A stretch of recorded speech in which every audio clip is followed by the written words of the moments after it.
അപ്പം കണ്ണൂർ വന്നിട്ട് നമ്മളിപ്പോൾ കണ്ണൂർ ഓരോ സ്ഥലങ്ങൾ കാണാനായിട്ട് ഇറങ്ങുകയാണ്. നമ്മൾ റൂമിൽ ബാഗൊക്കെ വെച്ച് ഒന്ന് റെസ്റ്റ് എടുത്തിട്ട് നമ്മൾ ഇറങ്ങി. അപ്പോൾ ആദ്യം തന്നെ നമ്മൾ വന്നത് കണ്ണൂരിൻ്റെ സ്വന്തം കണ്ണൂർ ഫോർട്ടിലോട്ടാട്ടോ.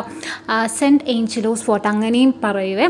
അപ്പോൾ നമ്മൾ വന്ന സമയം നല്ലതായിരുന്നു, നല്ല കാലാവസ്ഥയായിരുന്നു, നല്ല മഴക്കോളുണ്ട് എന്നാൽ മഴയില്ല, ആ ഒരു ഇതായിരുന്നു കേട്ടോ. നല്ല കാറ്റും തണുപ്പും ഒക്കെ ആയിട്ട് അടിപൊളിയായിരുന്നേ. അപ്പോൾ അത്യാവശ്യം നല്ല ആൾക്കാരൊക്കെ ഉണ്ടായിരുന്നു. അങ്ങനെ നമ്മളിവിടെ വന്നു, കാണാൻ നല്ല അടിപൊളിയാട്ടോ. എനിക്ക് തോന്നുന്നു വെയിലൊക്കെ ആണെങ്കിൽ ആകെ മടുപ്പ് വരും, ഇതിപ്പം വെയിലൊന്നും ഇല്ലാത്തതുകൊണ്ട് നല്ല സുഖമായിരുന്നു. ഈ ഒരു സ്ഥലം അറിയാവോ? നമ്മുടെ ഒരു മലയാളം മൂവി ഉണ്ട്, ജയറാമിൻ്റെയും പത്മപ്രിയയുടെയും അമൃതം എന്ന് പറയുന്നിട്ട്. അപ്പോൾ ആ ഫിലിമൊക്കെ അതിനകത്തെ ഒരു പാട്ടൊക്കെ ഇവിടെ ആട്ടോ ഷൂട്ട് ചെയ്തേക്കുന്നത്. അങ്ങനെ നമ്മൾ അവിടെ എല്ലാം കണ്ടു. അവിടുന്ന് നമ്മൾ കണ്ടൊക്കെ ഇറങ്ങിയതിന് ശേഷം നമ്മൾ പിന്നെ പോയത് ലൈറ്റ് ഹൗസ് കാണാനാട്ടോ.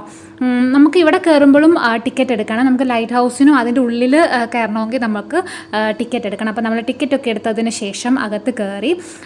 ഇതിന് ഉള്ളിലോട്ട് കയറാനായിട്ട് ഭയങ്കര ബുദ്ധിമുട്ടാണ്, കാരണം കുറേ സ്റ്റെപ്പുണ്ട്. പക്ഷെ നമുക്ക് മടുപ്പ് വരും. കയറി കഴിഞ്ഞിട്ട് അവിടെ നിന്നുള്ള മണ്ടയ്ക്ക് നിന്നുള്ളൊരു വ്യൂ ഭയങ്കര അടിപൊളിയാട്ടോ. അങ്ങനെ നമ്മൾ സ്റ്റെപ്പൊക്കെ കയറി മുകളിൽ ചെന്നു. നല്ല രസം. ഇതിപ്പോൾ പറയുമ്പോൾ എങ്ങനെ നിങ്ങൾക്ക് ഇത് കാണുമ്പോൾ മനസ്സിലാവുന്ന തരത്തില്ല, പക്ഷേ അവിടെ നിന്ന് നിൽക്കുമ്പോൾ നല്ല രസമായിരുന്നു. നല്ലൊരു ചെറിയ ചാറ്റൽ മഴയൊക്കെ ആയിട്ട്. പിന്നെ അവിടെ നമ്മളെല്ലാം കണ്ടിറങ്ങിയിട്ട് പിന്നെ നമ്മൾ നേരെ പോയത് കണ്ണൂരിൻ്റെ സ്വന്തം പയ്യാമ്പലം ബീച്ചിലോട്ടാണ്.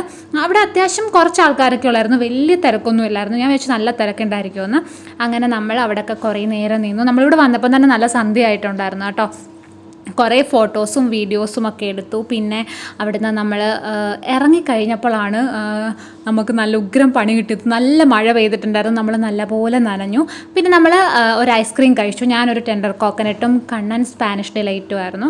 നല്ല ടേസ്റ്റ് ഉണ്ടായിരുന്നു കേട്ടോ. പിന്നെ നമുക്ക് നല്ല മഴ പെയ്തുകൊണ്ട് അവിടെ നിന്നൊന്നും കഴിക്കാൻ പറ്റാത്തതുകൊണ്ട് നമ്മൾ ഈ ഒരു ബജ്ജിയും ഉപ്പിലിട്ടതും ഒക്കെ നമ്മൾ റൂമിൽ കൊണ്ടുവന്നിട്ട് കഴിച്ചു കേട്ടോ. നല്ല ബജ്ജിയായിരുന്നു, നല്ല ടേസ്റ്റ് ഉണ്ടായിരുന്നു. ഉപ്പിലിട്ട പൈനാപ്പിൾ എനിക്ക് ഒരുപാട് ഇഷ്ടപ്പെട്ടു. അപ്പം ഇന്ന് അത്രയേ ഉള്ളൂ. ടാറ്റാ, ബൈ.